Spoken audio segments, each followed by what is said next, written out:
আসসালামু আলাইকুম রহমতুল্লাহ। ওই যে দেখা যাচ্ছে মুহাম্মদ সাল্লাল্লাহু আলাইহি ওয়াসাল্লামের কবর, এটা হলো বাকি।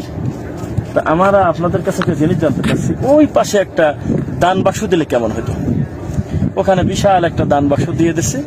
তাহলে আপনি বলেন তো দেখি, 7 দিন পরে ওই দান বাক্স যে পরিমাণ টাকা জমা হবে, সেই টাকা দিয়ে এই এরিয়াতে অন্তত এক সাইডে যত কবর আছে কবর অন্তত স্বর্ণ দিয়ে রূপা দিয়ে বাধাই করা কি খুব একটা কঠিন ছিল? বলেন তো দেখি। না, অবশ্যই করা যেত। ওখানে দান বাক্স দেওয়া, মানত করা, ছাগল মুরগি নিয়ে আসা তো দূরের কথা, আল্লাহ নবীর কবরের দিকে ইশারা করে হাত তুলে মোনাজাত করে মাথা নত করে এরকম করুক তো দেখি।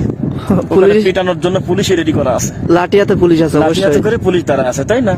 তাহলে এই হলো পরিস্থিতি। আমরা কি বুঝে কি করে আমরা ছাগল মুরগি গরু বাছুর নিয়ে পীর ফকিরের দরবারে চলে যাচ্ছি? কোথাকার কোন বলদ মরে গেছে, কে কবর নিচে আসে কি না আসে, অথচ 3 তলা 4 তলা কবর হয়ে যাচ্ছে, সেখানে মানুষ উদ্দেশ্য করে যাচ্ছে, মানত করে করে গরু ছাগল দিয়ে আসতেছে। অথচ এই 1 কোটি পীর ফকির এক জায়গা করলে যাদের পায়ের ধুলার সমান দাম হয় না, যাদের তাওহীদের 1 কণা হয় না, এই শ্রেষ্ঠ মানুষগুলো শুয়ে আছে এখানে। ইমাম মালিক রাহিমাহুল্লাহর মতে 10,000 সাহাবী শুয়ে আছে। সুবহানাল্লাহ। আল্লাহ নবী সাল্লাল্লাহু আলাইহি ওয়াসাল্লামের একাধিক বিবি, মানে আমাদের আম্মাজান এখানে শুয়ে আছে। সাদ ইবনে আবি ওয়াক্কাস রাদিয়াল্লাহু আনহু ঘুমিয়ে আছে। এত সুন্দর জায়গা, অথচ একটা কবর বাধাই করা না, নাম লেখা না, কিছু না, কোন রকম একটা পাথর দিয়ে চিহ্ন করে রাখা, কোনো খোদাই করা না, কোনো নাম লেখা না। তা আমরা আপনাদেরকে বলতেছি, বিন্দু মাত্র আল্লাহর ভয় যদি থাকে, যেই কবর আপনার দাদা উঁচু করছে আপনি পিটায়ে সমান করে দেন। আল্লাহ নবী সাল্লাল্লাহু আলাইহি ওয়াসাল্লাম তার জামাই আলী রাদিয়াল্লাহু আনহুকে যে আদেশ করছিল, তুমি উঁচু কবর ভেঙে দাও, ছবি মূর্তিকে খানখান করে দাও, সেই নীতিতে আপনারা ফিরে আসেন যদি বাঁচতে চান। আর যদি মনে করেন যে না, বাপের কবরে পিটানি শুরু হয়ে যাক, তাহলে ভালো কবর মাটির মতো আছে, একটু পাকা করে দিয়ে দেন। শিক্ষা গ্রহণ করেন, এটা আপনাদের দেখাচ্ছি।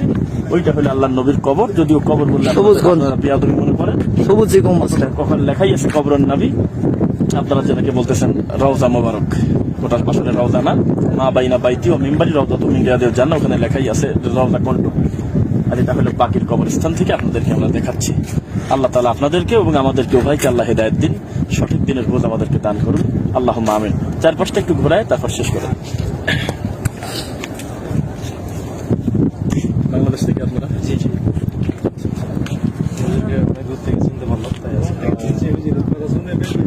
আমাদের রাজশাহীর মানুষ আপনারা? কি বলে চাপাই? হ্যাঁ হ্যাঁ হ্যাঁ, চাপাই এবার বেশি। মাশাআল্লাহ মাশাআল্লাহ। আমরা তো রাজশাহী, আপনার তো রাজশাহী।